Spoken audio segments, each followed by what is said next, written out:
नमस्कार शेतकरी बांधवांनो. तर हा पहिला दिवस आहे आज आपला.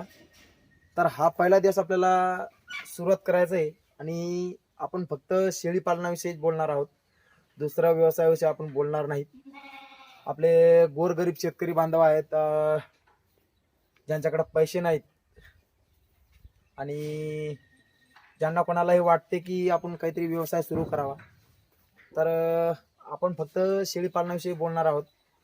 भरपूर व्यवसाय आहेत, तुम्ही करू शकता, काही अडचण नाही. पण मी स्वतः शेळीपालन करतोय. त्यासाठी आपण आपली शेळीपालनाची आपण सुरुवात कशी करू शकतो आणि कमी पैशामध्ये आपण कशी सुरुवात करू शकतो, आणि आपले जे गोरगरीब जे आपले शेतकरी बांधव असतात त्यांना सुरुवात करण्यासाठी खूप अडचण येते. तर पैशाची अडचण येते.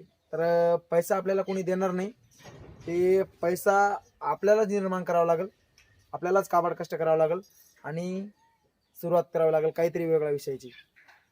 तर शेळीपालन म्हटल्यावर खूप अडचण येते शेतकरी बांधवांना पैशाची. कारण आपण जर समजा कोणाकडून व्याजाने पैसे जर काढले समजा, आणि शेळीपालन करायचं म्हटल्यावर ते व्याजाचे पैशाचे पण व्याज चालू राहते.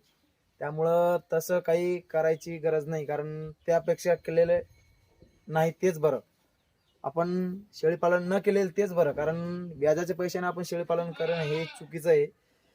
आपल्याकडं पैसे नाही तर ते पैसे कसे निर्माण करायचे, म्हणजे कसं एक एक रुपये जोडून जोडून आपण कसं आपलं शेळीपालन आपण सुरुवात करू शकतो, याबद्दल मी थोडक्यात बोलणार आहे. आणि आपण फक्त दोनच मुद्दे घेतले, तुम्ही पाहू शकता. शेळीपालन करायचे आहे पण पैसे नाही, आणि शेळीपालनाची सुरुवात कुठून करावी, मी फक्त दोनच मुद्दे घेतलेले आहे पहिल्या दिवसाचा. दोनच मुद्दे, आणि हे जे दोन मुद्दे आहेत हे खूप महत्वाचे मुद्दे आहे. तर शेळीपालन करायचे आहे पण पैसे नाही, या मुद्द्यावर थोडंसं चर्चा करूया. तर आपले शेतकरी बांधवांना मला सांगायचे, बांधवांनो, आपल्याकडं खरंच आपण गोरगरीब असल्यामुळे आपल्याकडं खरंच पैसे राहत नाही आणि खूप अडचण येते. पण आपल्याला वाटते की आपण कोणता तरी व्यवसाय सुरू करावा, शेळीपालन असो, कुक्कुटपालन असो, गाय म्हैस पालन असो. आपल्याला वाटते आपण सुरू करावं, पण आपल्याकडे पैशाअभावी आपण सुरू करू शकत नाही. तर छोटस एक मी उदाहरण देतोय. तर शेळीपालन करायचंय आपल्याला, तर आपण पैसे कसे निर्माण करू शकतो याबद्दल मी थोडस माहिती देणार आहे. तर आपण आहे ना, आठवड्याचा आपण समजा आपण 500 रुपये कामाला जातो, बरोबर. 500 रुपये कामाला जातो आपण. एका दिवसाचा आपल्याला 500 रुपये आले. आपल्याला आठवड्याचे किती झाले? 7 दिवस असतात आठवड्याला. 7 5 35, म्हणजे 3500 रुपये आपले 3500 रुपये आपल्याला जमा होतात.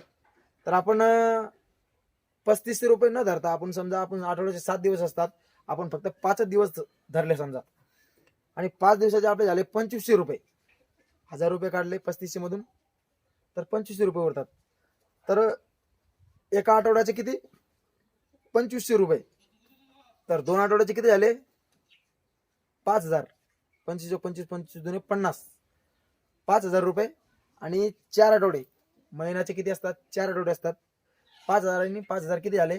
10,000. म्हणजे 4 आठवड्याचे 10,000, 2 आठवड्याचे 5,000. पहिल्या आठवड्याचे किती झाले? पहिल्या महिन्याचे किती झाले? 10,000. 10,000 रुपये आले आपल्याकडं. 10,000 मधून आपण 3-4 हजार रुपये आपण घर खर्चासाठी, घर चालवण्यासाठी आपण ठेवायचे. त्याच्यामधून जे 5-6 हजार रुपये आपल्याला उरतात, त्याच्याबद्दल आपल्याला एक शेळी घ्यायची. पहिल्या महिन्याची एक शेळी झाली आपली.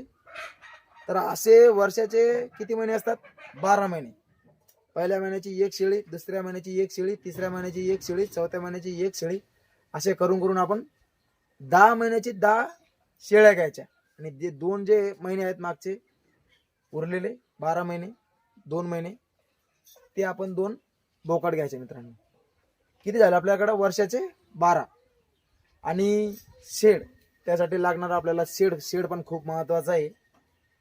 शेड आपल्याला, आपण सुरुवात पण छोटी करतोय, त्यासाठी काही असं एकदम म्हणजे हायटेक शेड असो, मग नंतर लोखंडाचा शेड असो, असं काही आपल्याला काही असं हे नाही, आपल्याला कोणी बंदिस्त घातले नाही आपल्याला. त्यासाठी आपण एकदम लाकडाचं, एकदम स्वस्त दरात आपण लाकडाचं आपण शेड बनवू शकतो मित्रांनो, कमीत कमी खर्चामध्ये. आपण ते नंतर चर्चा करूया आपण शेडची पण. शेड कसं बांधणी करायची ते. आता हे महत्त्वाचं, खूप महत्त्वाचा मुद्दा आहे शेळीपालन करायचं आहे तर. आणि शेळी कशी निवडायची याबद्दल आपण दुसऱ्या व्हिडिओमध्ये आता नंतर आपण चर्चा करूयाच. आपल्याला शेळी पण कशी निवडायची, कमी पैशामध्ये निवडायची आणि कशी निवडायची यासाठी आपण चर्चा करूया नंतर. आता आपण जे महत्त्वाचा मुद्दा होता तो आपण मांडलेला आहे आणि तो खूप महत्त्वाचा मुद्दा आहे. आपल्याला प्रत्येक महिन्यात आपल्याला एक एक शेळी घ्यायची. खूप महत्त्वाचा मुद्दा आहे हा. आपण शेळीपालन आपण करायचं आहे आपल्याला, पण सुरुवात कशी करायची याच्यामध्ये आपला दुसरा मुद्दा पण आलेला आहे. करायची सुरुवात कुठून करायची? सुरुवात अशी करायची मित्रांनो, सुरुवात अशी करायची, प्रत्येक महिन्याला एक शेळी घ्यायची. असे करून करून वर्षाचे 12 महिने असतात. 12 महिन्याच्या 10 शेळ्या आणि 2 बोकड. हे फक्त 2 वर्ष करायचं आहे आपल्याला. 2 वर्षानंतर तिसऱ्या वर्षी आपल्याला आपल्या शेळ्यापासून उत्पन्न, लगेच आपल्या शेळ्यापासून आपल्याला उत्पन्न चालू होते. तर मग तर टेन्शनच नाही. तिथून आपल्याला आपले हळूहळू उत्पन्न चालू होते. मग नंतर आपल्याला आपल्या शेळ्या पण वाढत राहतात. आपले बोकड असो, शेळ्या असो, सर्व वाढतच राहतात. तर हेच 2 मुद्दे होते मित्रांनो, खूप महत्त्वाचे मुद्दे होते. आणि शेळी पालनाबद्दल भरपूर काही सांगण्यासारखं आहे, पण हे 2 मुद्दे मला वाटले की हे 2 मुद्दे आपण घ्यावा, तर हे घेतलेले आहे. तर आजचा व्हिडिओ आपण इथं संपूया.